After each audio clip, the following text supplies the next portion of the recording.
আসসালামু আলাইকুম, সবাই কেমন আছেন? আশা করি ভালো আছেন। আমিও ভালো আছি। সকালবেলা আমি আর আমার ছেলে নাস্তা করতেছি। গতকালকে যে ফ্রোজেন পরোটাগুলো বানিয়ে রেখে দিয়েছিলাম সেগুলোই হচ্ছে 2 পিস বের করে আজকে ভেজে নিলাম, আর সাথে দুজনের জন্য 2টা ডিম। আমার জন্য হচ্ছে ডিমটা ভাজছিলাম পেঁয়াজ মরিচ দিয়ে, কিন্তু ছেলে তো ওইটা খাবে না। ওর জন্য আবার আলাদাভাবে একটা পোস্ট করে নিয়ে আসছি, তো ওকে খাইয়ে দিচ্ছি, আমিও খাচ্ছিলাম। পরোটাগুলি বানানো ছিল দেখে আজকে সকালবেলা তেমন কোনো ঝামেলা হয়নি। ঘুম থেকে উঠে ফ্রেশ হয়ে হচ্ছে ভেজে রেডি করে নিলাম নাস্তা করার জন্য। আর সাথে হচ্ছে নিয়েছিলাম একটা পেয়ারা 4 ফালি করে কেটে। আমার কাছে পেয়ারাটা খেতে অনেক ভালো লাগে। তো নাস্তা টাস্তা শেষ করে হচ্ছে আমি একটু বাজারে গেছিলাম টুকিটাকি কিছু সবজি কিনে আনার জন্য। 2 দিন আগে যে সবজি কিনে নিয়ে আসছিলাম ওইখান থেকে শুধু পটলটাই আছে, আর সবকিছু শেষ হয়ে গেছে। এই জন্যই হচ্ছে যা যা লাগবে নিয়ে আসলাম। আর সবকিছু আমি অল্প পরিমাণে আনি, কারণ বেশি করে নিয়ে আসলে দেখা যায় রেখে দিলেও অনেকটা নষ্ট হয়ে যায়। আমাদের তেমন একটা সবজি খাওয়া হয় না, আমরা বেশিরভাগ সময় হচ্ছে ভুনা তরকারিটা খাই। তো এখানে হচ্ছে শসা, একটা বেগুন, পাট শাক আর হচ্ছে কাঁচামরিচ নিয়ে আসছি। গরমের দিনে হচ্ছে ডালের সাথে পাট শাক ভাজিটা খেতে অনেক ভালো লাগে, আর ডাল দিয়ে পাট শাক রান্না করলে সেটা তো আরো ভালো লাগে। কিন্তু আজকে আর পাট শাক দিয়ে ডাল রান্না করব না, আলাদা করে হচ্ছে পাট শাকটা ভাজি করব আর আম দিয়ে ডাল রান্না করব। বেগুন আর শসাগুলো হচ্ছে ফ্রিজে তুলে রেখে দেবো। শসা তো আপনাদের ভাইয়ের প্রতিদিনই লাগবে, ও ডালের সাথে শসাটা খেতে অনেক পছন্দ করে। আর বেগুনটা দিয়ে হয়তো বা ভর্তা বা ভাজি কোনো একটা অন্য একদিন করবো। আর এখন হচ্ছে আমি মরিচের বুটোগুলো ফেলিয়ে তারপর হচ্ছে মরিচগুলো ঝুড়ির ভিতরে রেখে দিব। বোটা সহ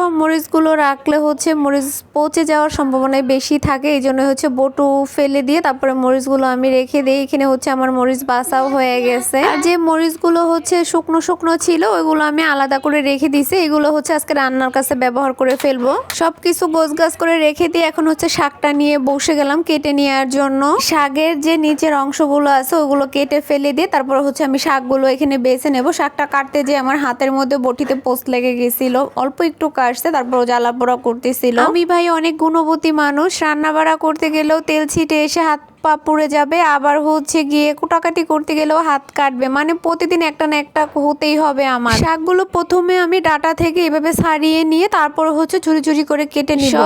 পাট শাকগুলো আমার ডাটা থেকে ছাড়ানো হয়ে গেছে। এখন একটা একটা করে এইভাবে সাজিয়ে নিয়ে তারপর হচ্ছে বটি দিয়ে ঝুরি ঝুরি করে কেটে নিব। এই পাট শাকগুলো যদি বড় বড় পাতা হতো তাহলে হয়তো বা আমি যখন ছুটাইছিলাম ডাটা থেকে ওই সাথে সাথেই ছিঁড়ে নিতাম, কারণ এইভাবে ছোট ছোট পাতা তো সাথে সাথে ছিঁড়ে কাটতে গেলে দেখা যায় অনেকটা সময় লেগে যাবে। এই জন্যই হচ্ছে আমি আগে থেকে ছাড়িয়ে নিয়ে এখন হচ্ছে কেটে নিচ্ছি। যদিও অনেকটা সময় লাগবে, কিন্তু কিছু করার নেই, আমরা এইভাবেই শাকটা কাটি। অনেকেই হয়তো বা ছোট ছোট শাক মনে করে কাটে না, এইভাবে ভাজি করে ফেলে, কিন্তু আমরা ভাই ওইভাবে খাই না। দেখতেই তো পাচ্ছিলেন আমি কিভাবে কাটতেছিলাম, ঠিক এরকম ঝুরি ঝুরি করে হচ্ছে সব শাকগুলো আমি কেটে নিব। এই তো দেখেন আমার সবগুলো শাক কাটা হয়ে গেছে। এখন এগুলো ভালোভাবে পরিষ্কার পানি দিয়ে ধুয়ে হচ্ছে আমি এই সেকনির ভিতরে ঝরা দিয়ে দিব। কিছুক্ষণ পরেই যেহেতু রান্নাটা বসিয়ে দেবো এই জন্যই হচ্ছে আমি সবকিছু কুটে ধুয়ে একদম পরিষ্কার করে রেখে দিচ্ছি। গোসল করে নামাজটা শেষ করে তারপর হচ্ছে আমি রান্নাটা বসিয়ে দেবো। আর এখন তো চুলায় গ্যাস থাকে, এই জন্য আর্লি রান্নাটা করে লাইনের গ্যাস থাকলে না রান্না করতে খুবই ভালো লাগে। দেখা যায় সবকিছু গোছ করে 2 চুলায় বসিয়ে দিলে অল্প সময়ের ভিতরে রান্না বাড়া একবার পুরো রান্না করার কাম কাজ শেষ হয়ে যায়। আর সিলিন্ডারে রান্না করতে গেলে দেখা যায় একটা চুলা একটু আস্তে আস্তে রান্না করা লাগে, অনেকটা সময় লেগে যায় আর খুব বিরক্ত লাগে। কিন্তু কি করার, সব সময় তো আর লাইনের গ্যাস থাকে না।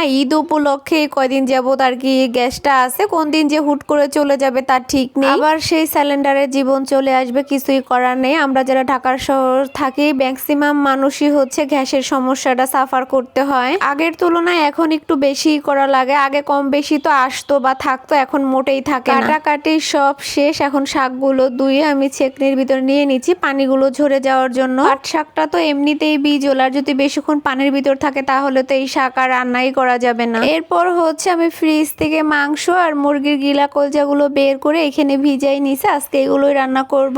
এই তো আমি এখন রান্না করতে চলে আসলাম। আগে থেকেই তো সবকিছু কেটে ধুয়ে গোছগাছ করে এখানে রেখে গেছিলাম। এখন হচ্ছে রান্নাটা বসিয়ে দেবো, অলরেডি 4টা বেজে গেছে। প্রথমেই হচ্ছে আমি ডালটা বসিয়ে দেব, ভালোভাবে ধুয়ে পরিষ্কার করে একটু পানি দিয়ে নিছি। এর ভিতরে হচ্ছে স্বাদ মতো লবণ, টমেটো কুচি আর সামান্য পরিমাণের হলুদের গুঁড়ো দিয়ে আমি ডালটা সেদ্ধ করতে বসিয়ে দিব। পাশের চুলায় হচ্ছে আমি শাকটা ভাজি করে নিব। তো কড়ার ভিতরে পরিমাণ মতো তেল দিয়ে এর ভিতরে হচ্ছে আমি 2টা শুকনো মরিচ ছোট ছোট করে ছিঁড়ে দিয়ে দিচ্ছি। শাক ভাজির ভিতরে এরকম করে শুকনো মরিচ দিলে খেতেও ভালো লাগে। শুকনো মরিচগুলো একটু ভাজা হয়ে যাবার পর এখন হচ্ছে এর মধ্যে থেতলে রাখা রসুনগুলো দিয়ে দেবো, যে ফ্রোজেন করে রসুনগুলো আমি রেখে দিছিলাম ওইগুলো হচ্ছে তো এখন ঢিপ হয়ে গেছে, কুচি করা যাবে না, এই জন্য আমি থেতলে দিয়ে দিই এর ভিতরে। রসুনটা একটু ভাজা হয়ে যাবার পর হচ্ছে আমি সব শাকগুলো দিয়ে নিলাম। শাকটা দেওয়ার সাথে সাথে চুমসে গেছে, তো পরিমাণ মতো হচ্ছে আমি এখানে লবণ দিয়ে শাকটা ভালোভাবে মিলিয়ে হচ্ছে এর ভিতরে আমি পেঁয়াজ কুচি দিয়ে দিব। পাট শাকের ভিতরে একটু বেশি পরিমাণে পেঁয়াজ কুচি দিলেই খেতে ভালো লাগে। আমার শাকটা রান্না হয়ে গেছে, এখন হচ্ছে আমি ছোট একটা কড়ার ভিতরে এটা বেড়ে নিব। শাক রান্না করতে তো আর বেশি সময় লাগে না, আর পাট শাক তো আরো অল্প সময় রান্না করা যায়। এরপরে ওই একই কড়ার ভিতরে হচ্ছে আমি তরকারিটা রান্না করে নেব। তো কড়াইটা পরিষ্কার করে এর মধ্যে পরিমাণ মতো তেল দিয়ে পেঁয়াজ কুচি দিয়ে একটু ভেজে নিচ্ছি। দেখেন শুধু রান্নাও করি না, রান্নার পাশাপাশি বাচ্চাকেও দেখাশোনা করতে হয়। সে এখানে বসে আছে, তাকে নিয়ে হচ্ছে আমার শুয়ে শুয়ে টিভি দেখতে হবে। সে খেলা করুক বা টিভি দেখুক, যা কিছুই করুক না, তার সাথে সাথে আমাকে থাকতে হবে। আমি যতক্ষণ রান্না করব অতক্ষণ সময়ই সে আমার পিছে এসে এরকম বসে থাকবে বা খেলনা নিয়ে এসে এইখানেই খেলবে, কিংবা অনেক সময় দেখা যায় শুয়েও থাকে। তাকে আমি যতই বলি না কেন এখানে গরম রুমে যে শুয়ে শুয়ে টিভি দেখো, কিন্তু সে আমার কথা শুনবে না। পেঁয়াজটা ভাজা হয়ে যাবার পর এখন আমি এখানে একে একে সব মশলা দিয়ে নিচ্ছি। আদা বাটা, গরম মশলা বাটা, মরিচের গুঁড়ো, হলুদের গুঁড়ো, স্বাদ মতো লবণ, টমেটো কুচি দিয়ে এটা ভালোভাবে একটু নেড়ে চেড়ে মশলাটা আমি কষিয়ে নিব। মশলাটা কষানো হয়ে গেলে হচ্ছে আমি এখানে মাংস আর মুরগির গিলা কলিজাগুলো দিয়ে নিচ্ছি। মাংসের পরিমাণটা খুব কম, গিলা কলিজা একটু বেশি। অনেকদিন ধরে এইগুলো ফ্রিজে এনে রাখা হয়েছিল কিন্তু খাওয়া হয়েছিল না, এই জন্য ভাবলাম যে আজকে রান্না করে ফেলি, খাওয়া হয়ে যাবে। যদিও আপনাদের ভাইয়া এই খাবারটা খাবে না, তার জন্য ডিম ভাজতে হবে। তো আমি এখানে মাংসগুলো দেওয়ার পর ভালোভাবে কষিয়ে নিচ্ছি। পাশের চুলায় আমার ডালটাও সেদ্ধ হয়ে গেছে, এটা ঘুটে এখন এর মধ্যে পানি দিয়ে দিব। তরকারিটাও কষানো হয়ে গেছে, এর ভিতরে হচ্ছে আমি এখন ঝোলের পানি দিয়ে দিব। যদিও এটা আমি ভুনা করব, তেমন একটা ঝোল রাখবো না, যতটুকু পানি লাগবে আর কি সেদ্ধ হতে অতটুকু দিয়ে দিব। রান্না বাড়া বসিয়ে দিয়ে একটু পেয়ারা খেয়ে নিচ্ছি। সকালে যে কাটছিলাম ছেলেকে দিয়েছিলাম, ও খায়নি, এখন সেটাই আমি খেয়ে নিচ্ছি। এদিকে ডালটাও হয়ে গেছে, আমি এখন বাগার দিয়ে নিচ্ছি। তো পরিমাণ মতো তেল, পেঁয়াজ কুচি আর রসুনগুলো দিয়ে দিলাম। পেঁয়াজ মরিচ ভাজা হয়ে যাবার পর এখন আমি ডালটা বাগার দিয়ে নিলাম। আর বাগারের পরে হচ্ছে ডালটা জাল দিতে নেই, তাহলে ডালের কালার এবং স্বাদ দুটোটাই নষ্ট হয়ে যায়। এরপর হচ্ছে আমি এখানে ভাতটা বসিয়ে দিলাম। তরকারিটাও হয়ে গেছে, এখন আমি হচ্ছে ভাজা জিরের গুঁড়ো দিয়ে নামিয়ে নিব। আমার আজকের মতো রান্না বাড়া করা শেষ, চুলাটাও পরিষ্কার করে নিচ্ছি। ভিডিওটা আর বেশি বড় করব না, সবাই ভালো থাকবেন, আল্লাহ হাফেজ।